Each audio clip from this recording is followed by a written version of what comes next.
Mali, pergi Malaysia bersama Palestin, dan kalau tengok video-video tadi, sakit hati, membuat buak rasa marah tu terhadap apa yang berlaku di sana sekarang ni. Sebab ada antara kanak-kanak yang kehilangan ibu bapa dan ada ibu bapa yang kehilangan anak-anak. Itu adalah salah satu perkara yang agak menyedihkan. Jadi hari ini kita bersama dengan Encik Muhammad Nadir Al-Nuri Kamaruzaman, CEO Cinta Gaza Malaysia, yang menjadi satu-satunya rakyat Malaysia yang berada di Gaza sekarang. Assalamualaikum Encik Nadir.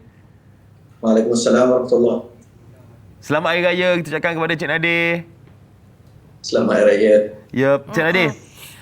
Di Malaysia kita mendapatkan info daripada Encik Nadir. Kita rasa antara info maklumat terkini yang boleh dipercayai adalah daripada Encik Nadir je yang kita dapatkan sekarang. Jadi mungkin Encik Nadir boleh kongsikan bagaimana keadaan di Gaza sekarang ni.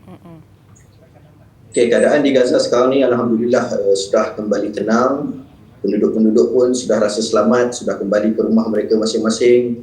Dan saya tengok pagi ini, sejak daripada semalam sebenarnya kedai-kedai sudah mula dibuka semula dan keadaan sedikit demi sedikit kembali kepada normal. Tetapi pada masa yang sama, sebenarnya penduduk masih lagi berhati-hati dan mungkin tahu bahawa mereka mungkin berdepan dengan apa-apa risiko yang datang daripada Zionis Israel, dengan sebab contohnya drone milik Zionis Israel masih lagi ada di langit ketika ini, kedengaran masih lagi banyak dan masih lagi melakukan pemantauan dan pengawasan ke atas para penduduk.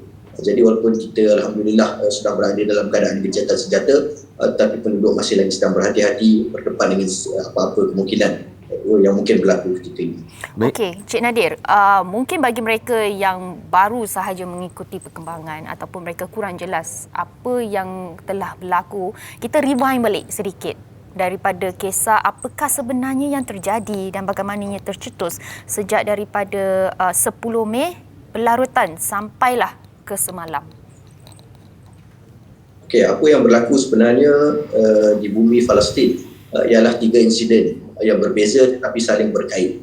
Yang pertama sekali ialah apa yang berlaku di Masjid Al-Aqsa, dan sebenarnya pencerobohan dan cubaan untuk mengosongkan Masjid Al-Aqsa ini dibuat oleh tentera Zionis dan juga penduduk-penduduk penempatan haram lama sebelum daripada berlakunya isu 28 Ramadan itu, iaitu beberapa minggu sebelum daripada Ramadan.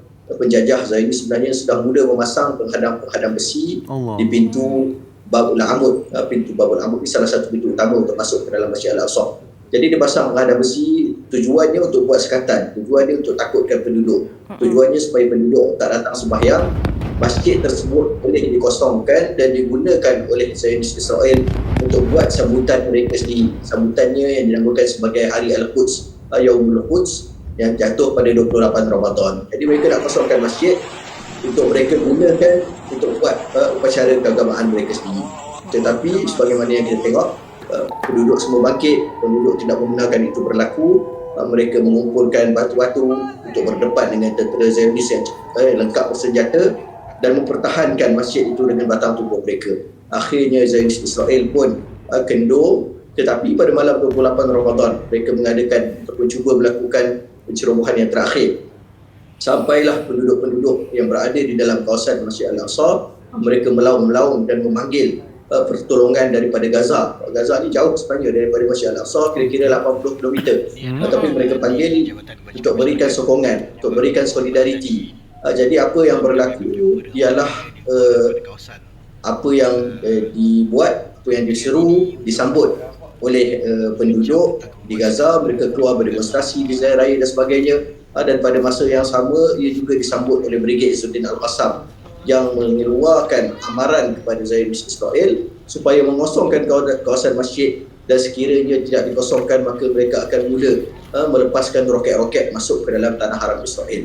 Maka Israel sebenarnya mengundur diri, tetapi ketika itu Brigade Izzuddin Al-Qassam menyatakan bahawa kalian telah terlambat, kami akan mula menyerang, kerana bila Brigade Izzuddin Al-Qassam berjanji, kami akan menguatkan janji tersebut.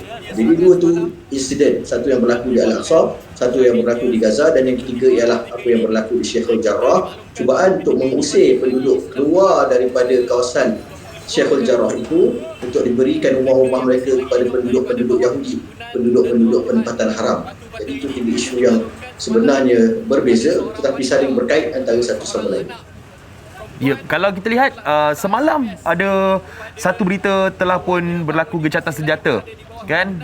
Kita nampak ada video warga Palestin semua telah pun bertakbir, kan? Baru dapat berhari raya, baru dapat menyambut hari kemenangan tu, tapi selepas 12 jam Cik Nadir dapat berita di mana mereka telah Masjid Al-Aqsa sekali lagi telah pun diceroboh. Mungkin Cik Nadir boleh ceritakan macam mana boleh berlaku sekali lagi lepas 12 jam mereka boleh datang balik untuk menyerang Masjid Al-Aqsa? Okey, masa jam 2 pagi itu di bumi Gaza memang malam itu bertukar seolah-olah pagi raya, seolah-olah jam 9 pagi, 10 pagi hari raya kita di Malaysia. Kami keluar ke jalan raya bertakbir, bersorak dan menyatakan kegembiraan di atas kemenangan, dan kemenangan yang disebutkan sebagai kemenangan seluruh umat Islam, bukan sahaja kemenangan Gaza ke atas Israel, tetapi kemenangan seluruh orang Islam, kemenangan mereka yang cintakan kebenaran, yang cintakan hak ke atas batil, dan keseronokan itulah sebenarnya yang dibawa oleh penduduk. Dan akhir sekali 12 jam sebagaimana yang disebutkan selepas gencatan senjata tersebut, iaitu pada jam 2 petang tadi, selepas solat Jumaat di Masjid Al-Aqsa, berlaku serangan dan pencerobohan oleh tentera-tentera Zionis yang masuk ke dalam Masjid Al-Aqsa. Dan sebenarnya insiden ini adalah insiden yang kita sebut insiden yang terpencil, dan ia berlaku dengan sebab pertembungan yang berlaku di dalam kawasan Masjid Al-Aqsa itu sendiri. Dan saya nak sebutkan apa yang berlaku ialah ketika itu sebenarnya Mufti Al-Aqsa keluar untuk memberikan khutbah di masjid, dan apa yang disebutkan ialah disebutkan bahawa kemenangan ini adalah kemenangan hasil daripada kerajaan. Mufti ini yang berada di bawah kerajaan Fatah lah, disebut adalah hasil daripada kerajaan kami, hasil daripada usaha kami di UN dan sebagainya. Tapi apa yang dia tidak sebut ialah berkenaan dengan pejuang-pejuang Gaza itu sendiri. Dia tidak sebut tentang para syuhada Gaza yang telah berkorban, harga yang mereka bayar untuk kemenangan tersebut. Jadi penduduk Palestin yang lain marah, dan di tengah-tengah khutbah, di hujung khutbah mereka bangkit dan menyatakan bantahan terhadap khutbah yang dilakukan, sampai kan hampir berlaku pergaduhan di antara kedua-dua pihak. Dan ketika itu sebenarnya tentera Israel masuk campur untuk memecahkan pergelutan itu dan untuk menyelamatkan sang mufti yang hampir dipukul dan hampir dicederakan oleh penduduk-penduduk yang ada. Dan ketika ini sebenarnya tentera Israel sebaik-baiknya habis insiden tersebut, mereka keluar dan meninggalkan kawasan Masjid Al-Aqsa. Sebab itu saya sebutkan dia adalah insiden yang terpencil, dibuat sebagai respon pada apa yang berlaku yang saya sebutkan tadi. Dan sebenarnya pencerobohan ini tidak pun disebutkan oleh mana-mana pemimpin Hamas yang berada di Gaza. Kita nampak berita ada pencerobohan, tetapi ia tidak disebut oleh mana-mana pemimpin Hamas, sebab ia adalah insiden yang terpencil. Okey, faham. Okay. Jadi kita nak tanya mengenai jumlah kecederaan setakat semalam, jumlah kecederaan, jumlah syahid dan juga antara jumlah kerosakan bangunan-bangunan. Sebab mereka menyerang infrastruktur, mereka menyerang hospital, mereka menyerang sekolah, mereka menyerang tempat-tempat yang tempat untuk mereka yang ramai orang pergi ni kan. Betul. Jadi mungkin Cik Nadia boleh update sedikit mengenai jumlah kerosakan dan juga mungkin angka terkorban? Setakat semalam, jumlah syuhada yang ada di bumi Gaza ialah seramai 232 orang. Jumlah mereka yang cedera ada sekitar 1,760 orang.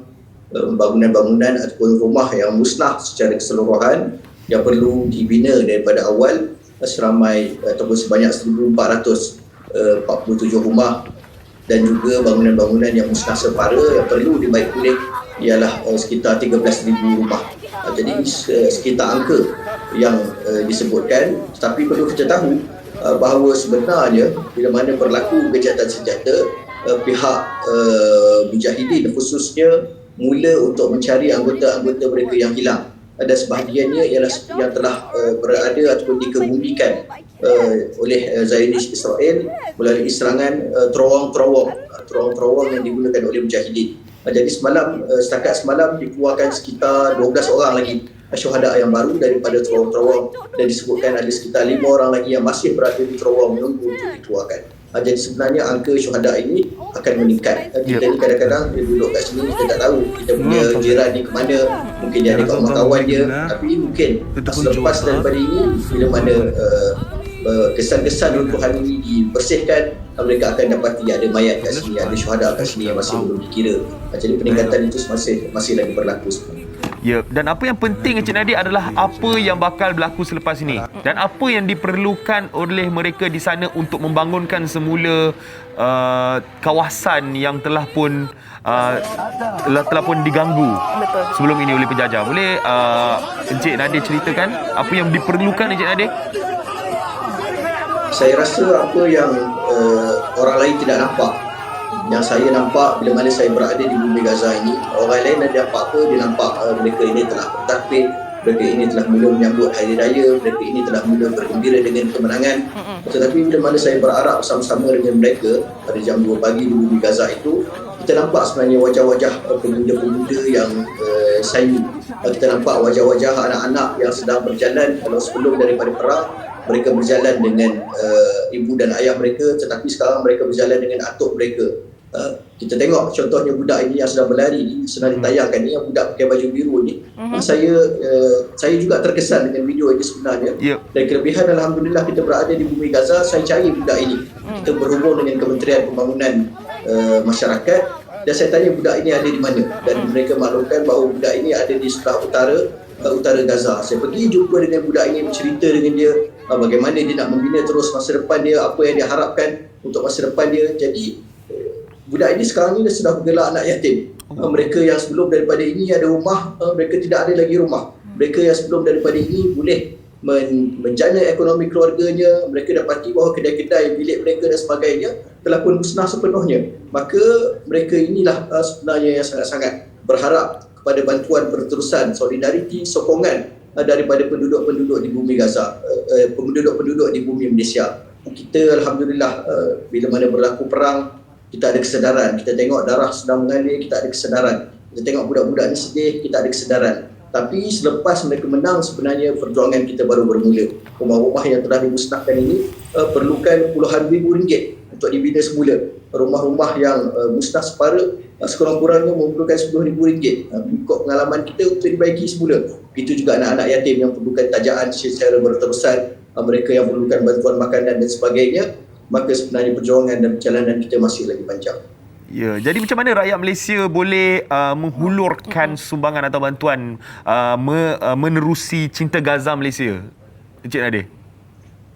Okey, kalian yang nak menghulurkan sumbangan boleh pergi ke Facebook kita, Cinta Gaza Malaysia, ataupun boleh pergi ke Facebook saya. InsyaAllah sebelum disekat sekali lagi oleh Facebook Nadir Al-Nuri, juga boleh masuk ke dalam laman web infakpalestin.com, INFAK palestin.com, dan di sana ada saluran untuk kalian terus memberikan derma. Dan selain daripada Cinta Gaza Malaysia, sebenarnya banyak NGO lain yang sedang membantu kita memberikan bantuan kepada penduduk di bumi Palestin.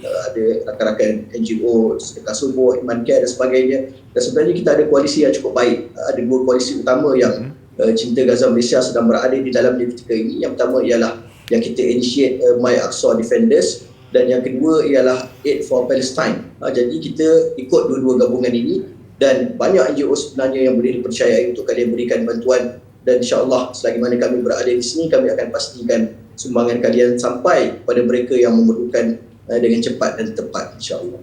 Alhamdulillah, Cik Nadir, kami sangat-sangat hargai info-info yang telah diberikan oleh Cik Nadir. Ni antara ni Facebook Cik Nadir, kita boleh pergi ke Facebook ni. Di sini juga Cik Nadir akan update perkara-perkara terkini di sana Ya, di sini boleh, dan di Telegram sebenarnya lebih baik, Telegram Nadir Al-Nuri, sebab Facebook ni dah yang kedua sebenarnya dalam masa 5 hari. Oh, disekat di blok Yang pertama dah di blok, yang kedua. Aduh, ni pun sekarang kalau kita tengok Facebook Borak Keputihan pun daripada tadi duk sekat-sekat, saya tak tahu kenapa. Sebab daripada tadi okey je sebenarnya Cik Nadir. Tiba-tiba bila kita bercerita ni tiba-tiba pula boleh tersekat pula dekat Facebook Borak Kuitiam ni. Kita harapkan agar dipermudahkan segala urusan Cik Nadir dekat sana, Cik Nadir. Terima kasih banyak. Seluruh rakyat Malaysia, kalau saya baca komen-komen di Facebook Borak Kuitiam, semua menghargai apa yang Cik Nadir lakukan. Semua mereka berterima kasih kepada Cik Nadir dan semoga Cik Nadir terus sihat dan bersemangat untuk menyampaikan info-info terkini apa yang berlaku di Gaza di sana, Cik Nadir. InsyaAllah, terima kasih doa semua. Ya, Cik Nadir, terima kasih banyak sebab sudi bersama Selamat kami di Raya, Borak Cik Kuitiam. Nadir. Selamat Hari Raya.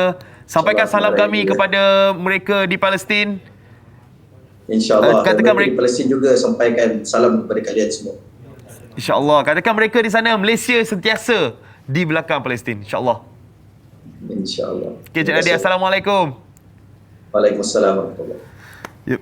Jadi itulah dia Encik Nadir, Encik Muhammad Nadir Al-Nuri Kamaruzaman merupakan CEO Cinta Gaza Malaysia yang merupakan satu-satunya info yang kita boleh percayai apa Betul. yang dia sampaikan kepada kita, apa yang berlaku di Palestin. Jadi anda semua boleh pergi ke Instagram ataupun Facebook beliau Telegram. untuk dapat, dan juga Telegram, dapatkan perkembangan macam Haziq tadi cakap yang sahih dan juga terkini daripada beliau sendiri.